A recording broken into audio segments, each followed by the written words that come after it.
안녕하세요. 시사건건 홀스영입니다. 자, 이번에 다룰 이야기는 정의연, 윤미향에 대한 공격은 토착 왜구의 작업이었다입니다. 자, 정의기억연대 위안부 할머니들의 인권을 보호하고 일본군 성노예 착취에 관한 사실을 세계에 알리는 일을 30년간 해왔던 시민단체. 자, 이곳이 많은 기부금을 받아서 착복했다. 할머니들한테 쓰라고 준 돈을 할머니들한테는 안 쓰고 지들 배 채우는 데 썼다. 호프집에 3,300만 원을 썼다. 이렇게 온갖 기사가 쏟아져 나왔습니다. 그리고 더불어시민당 비례 후보로 올라서 당선된 윤미향이라는 사람에 대한 공격이 시작됐습니다. 저는 처음에 이 뉴스를 보고 더불어시민당에서 후보 검증을 제대로 잘못한 것인가 라고 생각을 했습니다. 그런데 이 조중동과 여러 언론들이 공격하는 모양새가 냄새가 나기 시작을 했어요. 이거 뭔가 이상한데? 얘네들이 왜 이렇게 이걸 거품을 물지? 들여다보니까 이상한 점이 한두 가지가 아니었습니다. 그리고 이 정의기억연대 정의연에서 해명 자료를 하나씩 내고 있고요. 그것들은 다 이야기가 맞아떨어지고 있습니다. 자, 위안부 할머니들의 인권을 위해서 움직였었던 단체이고 일본군이 한국인들을 성노예로 착취했었던 이런 사안을 전 세계에 알리는 일을 해왔던 시민단체입니다. 미국에 소녀상을 세우고 한국에도 소녀상을 세우고 이런 일들을 누가 했겠습니까? 바로 이 정의연이 앞장서서 주도적으로 해왔었던 일들이었습니다. 할머니들한테 쓰라고 준 돈을 왜 니들이 쓰느냐라고 얘기하시는 분들도 많이 계신데요. 이 정의기억연대는 할머니들의 생활을 케어하는 목적으로 설립된 단체가 아니에요. 이런 시민단체들은 설립을 하면 그 용도에 맞게 돈을 쓸 수 있도록 되어 있습니다. 이 정의기억연대는요, 할머니들의 인권을 위해서 움직이는 단체예요. 이 과거에 일본이 했었던 만행을 전 세계에 알리는 역할을 하는 그런 일을 하도록 설계된 시민단체입니다. 그래서 국가인권위원회 산하로 돼 있는 시민단체예요. 할머니들의 생계를 지원하는 단체가 아니라는 겁니다. 할머니들의 생계와 복지를 지원하는 단체가 아니라 이 할머니들의 인권, 과거에 있었던 일본의 만행을 전 세계에 알리고 일본에게 사과와 배상을 받아내기 위해서 움직이는 단체가 바로 정의기억연대입니다. 그래서 할머니들의 생활비나 생계비 지원은 이 정의기억연대가 해야 될 일은 아니라는 거예요. 그래서 모인 돈 중에 아주 적은 부분만 할머니들에게 갔던 겁니다. 이걸 왜 니들은 할머니한테 드리라고 준 돈을 왜 니들이 썼느냐라고 하는 건 국가인권위에게 복지를 왜 제대로 못하느냐라고 따져 묻는 것과 다를 바가 없다. 이거에 대해서 일단 알고 계셔야지 돼요. 자, 거기다가 반일동상 진실규명 공동대책위원회 등 9개 단체들이 윤미향 당선자를 검찰에 고발했습니다. 이 검찰에 고발한 내용을 보면 진짜 기가 막힌데요. 수요 집회에서 전시 성폭력 개념을 학생들에게 주입시키는 정서적 학대를 저질러서 아동 학대죄, 청소년 보호법 위반죄 혐의로 고발을 했습니다. 역사를 가르치는 게 정서적 학대란 말입니까? 그게 아동 학대라는 말입니까? 청소년 보호법 위반이라는 말입니까? 전쟁 당시에 성폭력을 저지른 주체는 일본인데 그들의 만행을 고발해온 활동가를 때려잡으려고 하는 게 전 국민을 상대로 한 정신적 학대다. 오늘 아침에 김어준이 이렇게 얘기를 했습니다. 또 김어준은 오늘 뉴스공장에서 이런 얘기를 합니다. 언론은 소녀상을 부숴버리자는 이들을 어떻게 보수단체라고 보도해 줍니까? 일제 만행을 덮는데 앞장서는 이들에게 어떻게 보수의 자격을 줍니까? 그건 일본 구구가 할 일 아닙니까? 그런 단체가 그런 고발을 하면 오히려 언론이 가서 따져야죠. 왜 일본 극우가 할 일을 대신하고 있느냐고. 일본 극우와 무슨 관계냐고. 정의연에게는 거리낌 없이 영수증 내놓으라고 하면서 왜 그들에게는 같은 요구를 안 합니까? 자금 출처를 묻고 가족관계를 파헤치세요. 똑같이. 일본 구구회의를 대신하는 이들이 대한민국의 보수가 될 수는 없는 겁니다. 일본 구구의 동지들이고 친일단체라고 불러야 하는 거죠. 오늘 아침 뉴스공장의 김호준 삼각에서 나왔던 이야기입니다. 자, 많은 사람들이 어찌됐든 그럼 정의연이 전부 다 까면 될 거 아니냐 이렇게 주장을 합니다. 일단 국세청에서 얘기가 나왔습니다. 정의연의 기부금 회계 논란 탈세 아니다. 단순 오류이다. 국세청이 논란이 되고 있는 정의기억연대의 회계 부정에 대해 탈세가 아니라고 선을 그었다. 국세청은 회계 처리에 따른 단순 오류로 보고 수정 명령을 내릴 방침이다. 자, 이렇게 얘기를 했습니다. 그리고 국세청에서는 만여 개의 시민단체 이 기부금 내역을 전수조사하겠다. 7월까지 국세청이 원하는 기준에 회계장부를 제출을 하고 미흡할 시 세무조사까지 하겠다라고 국세청은 이야기하고 있습니다. 정의연을 꼬투리 잡아서 이 위안부 할머니와 활동가들을 이간질시키고 수요 집회를 멈추게 하고 소녀상을 무너뜨리게 하려는 이런 움직임들이 불똥이 엉뚱한 대로 튀었죠. 여러분들 기억나십니까? 조국 전 장관 사태 때 이 엄마 찬스, 아빠 찬스 이것 때문에 말이 많았지 않았습니까? 그래서 조국 전 장관도 자신이 그걸 미처 들여다보지 못했다. 국민들에게 죄송하다. 사과를 했습니다. 그때 국회에서 무슨 얘기 나왔는지 기억하세요? 국회의원들 자식들 엄마 찬스, 아빠 찬스 썼는지 전수조사하자. 여야가 다 전수조사하자고 했습니다. 그런데 전수조사 했습니까? 안 했습니다. 지금 조민양이 표창장이라든지 체험활동 확인서 이것 가지고 재판을 받고 있는데요. 이게 재판받을 일이 아니라는 게 나왔던 거예요. 국회의원들 전수조사 했어야죠. 다 재판 받았어야죠. 국회의원들 조사 안 했습니다. 스스로 조사하지 않았어요. 그 당시에 수많은 아이들이 엄마 아빠 찬스로 스펙 품앗이 했었던 게 사실이에요.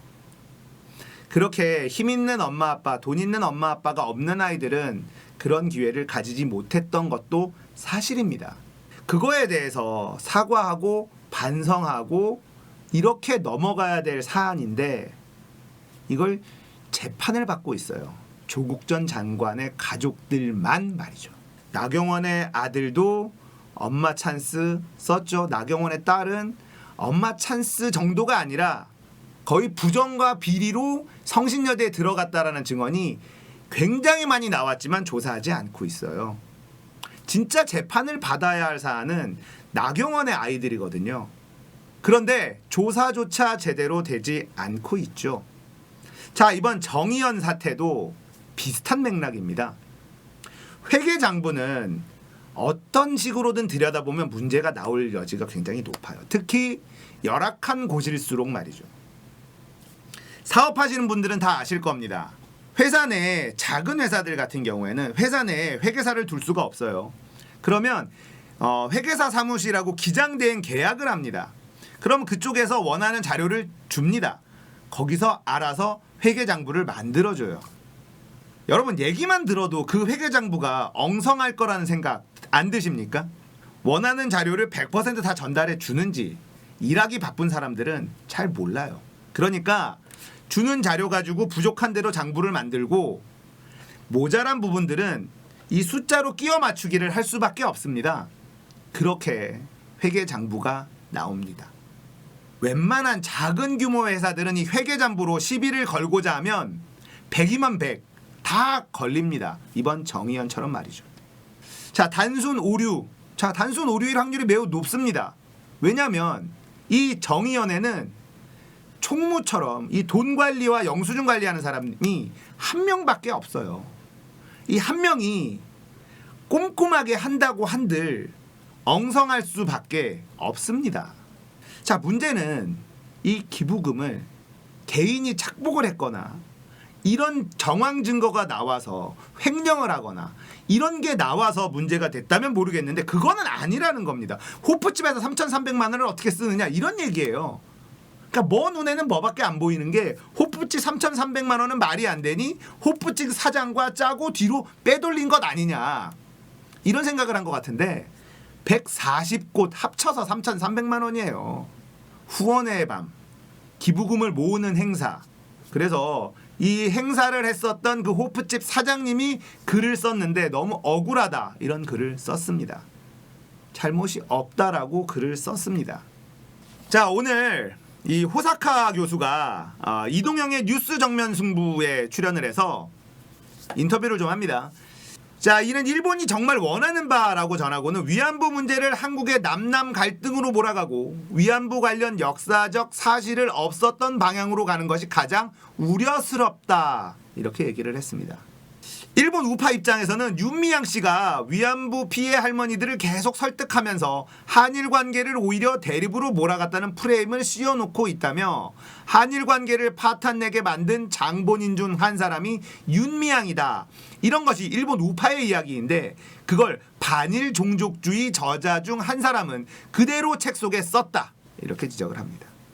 일본의 의도대로 남남 갈등으로 인해 아주 중요한 역사적 문제를 묻어버리면 절대 안 된다는 것을 말씀드리고 싶다. 이 논란에서 이용수 할머니와 뭔가 모의를 생각한 분이 계시면 그분은 참 아니지 않은가 이렇게 얘기를 하셨습니다. 자, 더불어시민당에서는 이용수 할머니의 후원금 의혹 제기의 배우로 최용성 가자평화인권당 대표를 지목하고 있습니다. 재윤경 수석대변인은 최용성 가자평화당 대표는 최근 연일 언론을 통해 윤미향 당선인에 대한 사실과 다른 의혹 제기를 지속하고 있다며 최용상 가자평화당 대표는 윤미향 당선인에 대한 가짜뉴스 유포를 당장 중지해야 한다 이렇게 말했습니다. 이 최용상 대표는 최근 더불어시민당 비례대표 후보군에 있었으나 공천 적격 심사 후 배제된 인사로 지난 7일 이용수 할머니의 기자회견에 함께했다. 이 수요 시위를 반대하는 인물이고요. 수요 집회를 하면 옆에서 계속 이 정 의원을 공격해 왔다. 윤미향 당선인은 오늘 뉴스공장에서 최용상 대표가 공천에서 탈락한 배경과 관련해 이력을 보면 새누리당 과거사 위원이었기도 하고 위안부 문제에 있어서도 정대협을 공격하는 이런 일들이 검증 결과에 영향을 미친 것이 아닌가 이런 얘기도 했습니다. 최용상 대표가 공천 탈락되자마자 더불어시민당의 항의 활동을 굉장히 많이 했다고 들었다. 비례 신청은 더불어시민당에 했는데 민주당이 아베보다 더 나쁜 정당이라는 데모를 했다는 기사를 접하기도 했다. 선거 기간 중에서도 더불어시민당 앞에서 윤미향은 반일, 반미 운동자다. 그래서 국회의원이 되면 안 된다라는 데모를 굉장히 적극적으로 했던 분. 최용상이라는 사람이 뒤에 있었다. 이런 얘기가 나오고 있습니다. 자, 마지막으로 이주혁 의사 선생님께서 페이스북에 쓴 글 읽어드리면서 마무리하도록 하겠습니다. 수련이 시절 경험담. 장기간 투병하는 노령 환자 옆에 붙어서 끝까지 간병하는 자녀가 한 명 있었다. 소변통을 비우고 환자의 더러운 걸 다 만지면서도 단 한 번도 싫은 내색을 하는 걸 본 적이 없다. 헌데 코빼기도 안 보이던 다른 자녀들이 어김없이 나타나는 날이 있다. 입원비 중간 정산하는 날이다. 그거 돈 몇 푼 나눠내고 병실에 올라와선 평소엔 전화 한 통 안 하던 아들들이 엄청나게 생색을 낸다. 어이구 우리 어머니 힘드신데 어떡하냐 이러면서 자기들이 사온 음료수 자기들이 마시고 한 30초 어깨 주물러 드린다. 그런 거 옆에서 보자면 우프다는 말이 딱 맞아떨어진다. 그러기만 하고 가면 차라리 괜찮다. 노인이 여기가 아파 저기가 아파 이렇게 고통스러운 소리를 하시면 거기서 진짜 못 들어주는 소리가 꼭 나온다. 사시사철을 노인 옆에서 간병한 딸한테 다른 자녀들이 짐짓 무게 잡고 야단을 치는 꼬라지이다. 야, 너 어머니 저렇게 아프시다는데 대체 뭐하고 있었어? 똑바로 좀 하지. 이런 건 생각보다 간병하는 자식들 사이에서 많이 보는 광경이다. 간병은 보통 힘든 일이 아니다. 아무나 할 수 있는 일이 아니다. 노인 환자한테 붙어서 그걸 계속하는 사람은 내가 생각할 때 진짜 존경, 칭찬 이런 걸 아무리 들어도 아깝지 않다. 근데 꼭 그 힘든 일을 한 사람이 저렇게 지탄을 받는 일이 생긴다. 왜인가? 대다수의 사람을 섬기는 일을 해본 적이 없는 이들은 그게 뭔지 모르기 때문이다. 그리고 흔히들 말을 아주 함부로 한다. 무엇이 감사한 일인지를 모른다는 것이다. 자그마치 30년이다. 그 세월을 한결같이 할머니들의 한과 민족적인 한을 매듭짓기 위해 애쓰던 사람한테 한 번을 노인네한테 얼굴조차 비치지 않던 이들이 나타나선 목에 힘을 주고 입을 함부로 놀리고 있다. 야, 너희 돈 어디다 썼어? 너네 자식 차 뭐 타고 다녀? 그 돈은 어디서 났어? 장부 까봐. 이 XX야. 이렇게 하는 건 당장 주먹으로 몇 대 맞아야 하는 인간들이다. 할머니들은 자기 곁에 있던 사람들한테만 투정이며 컴플레인이며 그런 걸 할 수 있다. 노인들을 모셔본 사람들은 안다. 윤 당선인이 국회로 간다고 어느 날 갑작스레 이야기하니까 할머니는 그럼 나는 어떻게 해? 이거 일 종결짓고 가야지. 네가 없어지면 여긴 어떻게 해? 이런 심정이셨을 것이라고 한다. 그리고 기자회견을 하셨다. 그렇다 하여도 그 오랜 세월을 한결같이 그분들을 모셔온 사람들이다. 그들에게 기본적인 존경과 예의를 담아서 이 문제에 대해 답변을 준비해서 전달해달라고 그렇게 조심스레 말해도 미안했을 일이다. 어제 정의연 기자회견장의 모습, 그걸 보면서 아베와 일본 우익들은 얼마나 좋아했을까. 조선 동아 잘한다, 박수치며 웃다, 흰머리조차 검어졌을 것이다. 너무나 가슴에 와닿는 이주혁 의사선생님의 일갈이었습니다. 30년입니다. 30년을 매주 수요 집회에서 할머니들과 함께 했던 사람입니다. 누가 공격할 수 있을까? 돈을 위해서 30년 동안 할머니들과 그렇게 함께 할 수 있을까요? 불가능합니다. 이제 정의연에 대한 공격으로 수많은 시민단체들이 회계감사를 받게 됐습니다. 회계감사 받게 되면 큰일 날 곳들 엄청 많은데요. 자, 정의연은 다른 시민단체들에 비해서 굉장히 깨끗한 시민단체였다는 것이 드러나게 될 것입니다. 조국 전 장관의 이야기 잠깐 했었죠. 엄마 아빠 찬스를 썼었던 아이들 전부 다 전수조사하면 조국 전 장관의 딸 조민양은 굉장히 열심히 활동을 했었던 아이라는 게 증명이 됐었을 겁니다.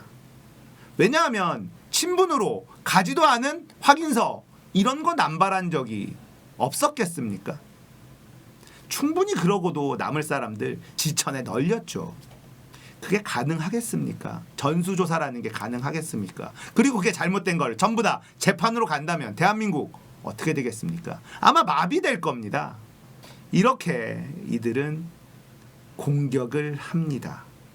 언론이 공격을 하고 확대하고 유튜버들, 극우 유튜버들이 받아서 재생산하고 퍼뜨리고 이 패턴이 역시나 작동을 합니다.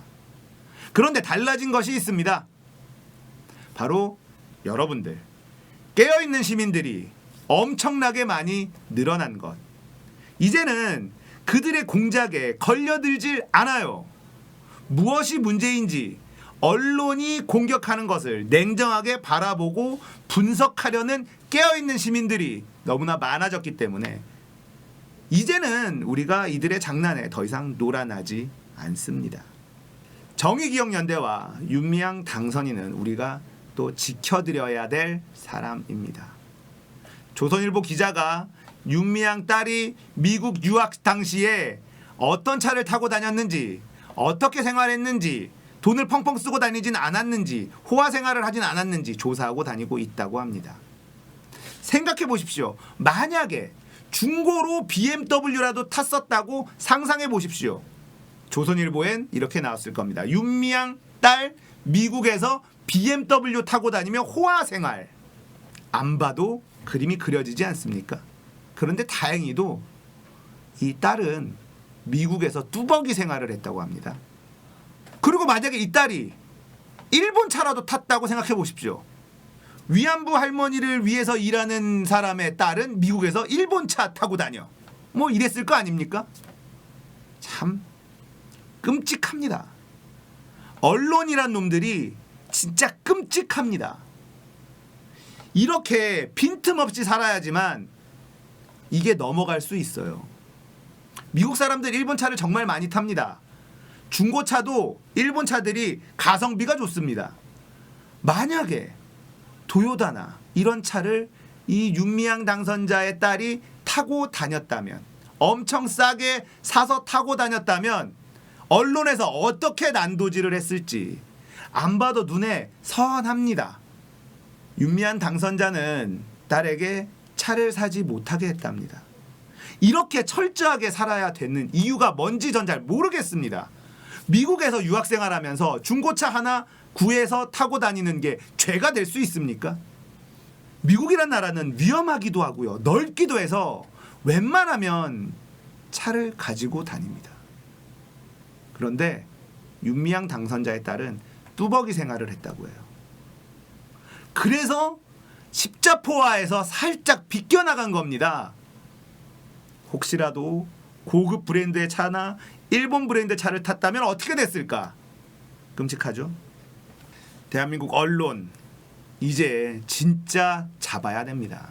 언론이 어떻게 움직이는지 우리가 더 냉정하게 날카롭게 관심 갖고 지켜봐야 될 것 같습니다. 자, 오늘 이야기 여기까지입니다. 공감되셨다면 구독, 좋아요, 알람 설정 부탁드리겠습니다. 감사합니다. 끝!